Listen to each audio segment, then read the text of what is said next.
together. Yes, you need the dynamic duo, your calorie deficit and your adequate protein intake. Yes, you need steady state cardio and HIIT. Just don't overdo it. A couple sessions each every single week, and then 3 or 4 weight training sessions. When you take a calorie deficit, adequate protein intake, a little bit of cardio, a little bit of HIIT, and some weight training, and you create the compound effect of those things working together synergistically, this is what's going to melt fat off your body. Each of these things individually isn't near as powerful as them working together. So the sum of the parts together is 10 times more effective than one of them individually. Also, if you go on a diet and you think just excessive amounts of cardio and cutting carbs is the way to get your skinny body and you're an apple or a pear-shaped body, you're just gonna end up being a smaller pear apple. This is why weight training is so important. The second you hit 40 years old, sarcopenia rears its ugly head and you start losing muscle. Muscle equals metabolism. You're gonna keep your metabolism elevated, and when you burn off that goo, it's gonna make you look great naked. So instead of becoming a smaller pear apple, you'll have something lean, toned, and sexy to show for it. So never underestimate the power of the synergistic effect of all these things working together,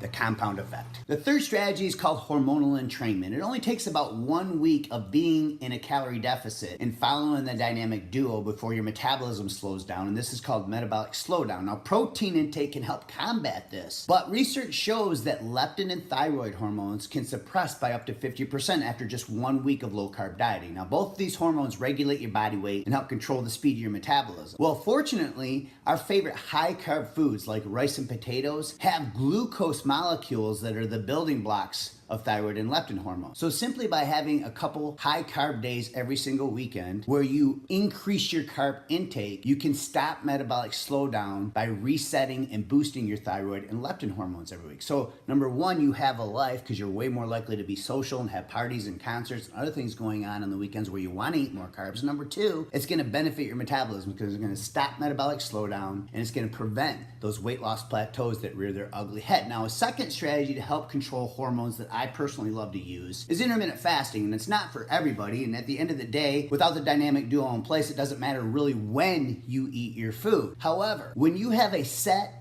feeding window, at least 5 days per week. I like to do Monday through Friday and take the weekends off. And a set fasting window, and you do this at least 5 days per week, you get something called hormonal entrainment, where your body will not even release ghrelin pulses. Your hunger hormone ghrelin will not even be released until it's time to break your fast. A perfect example is this is after I carb load on the weekends, every single Monday I fast 18 to 22 hours because I'm just not hungry after eating all those carbs all weekend long. I just don't get hungry. And then Tuesday, Wednesday, Thursday, and Friday, the same thing happens. I literally will not get hungry until 1 or 2 in the afternoon simply because my ghrelin has been trained to release at that time. Now, also during that fasted window, remember the other hormonal effects that can happen. Growth hormone elevates dramatically. Free fatty acids will be released from fat cells and be burned as fuel because insulin and blood sugar are very low and stable. So this releases a hormone called glucagon that helps burn fatty acids. So your body's ability to potentially burn stored fat during the fasted window is increased dramatically by the hormonal effect because your body's sympathetic nervous system, your fight or flight response,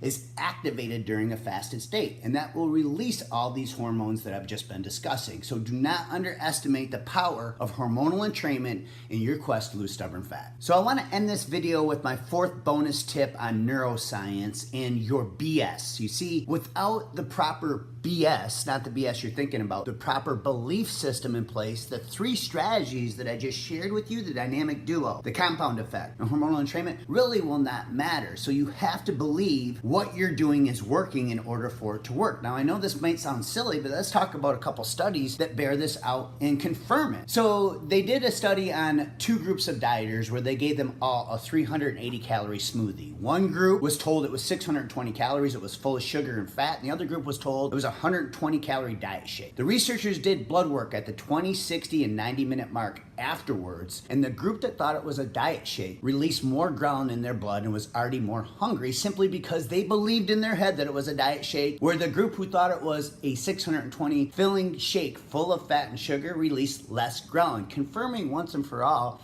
it is all about your BS. Now, they did another study where they took 2 groups of maids and they just informed one of the groups that their job was good for them. They told them that every day when they cleaned hotel rooms, that their job met the requirements reference for the Surgeon General's recommendations for exercise. Now, they did all this blood work and all these markers, BMI, weighed them in, measured them, and then they went back 8 weeks later, and sure enough, the group that was informed in their head every single day that cleaning those rooms was good for them, lost more weight, had better BMI, and had better blood work simply because of their BS, their belief system. So never underestimate the power of your BS in your quest to lose stubborn fat. Thanks for watching this. If you got something out of it, share it, like it, drop a comment if you have questions, and as always, time is our most precious commodity. So I'm always grateful when people take time to watch my videos, and also, this is just advice. I mean, ultimately, at the end of every single day, you have to figure out, when it comes to losing weight and living your best healthy life, what works best for you.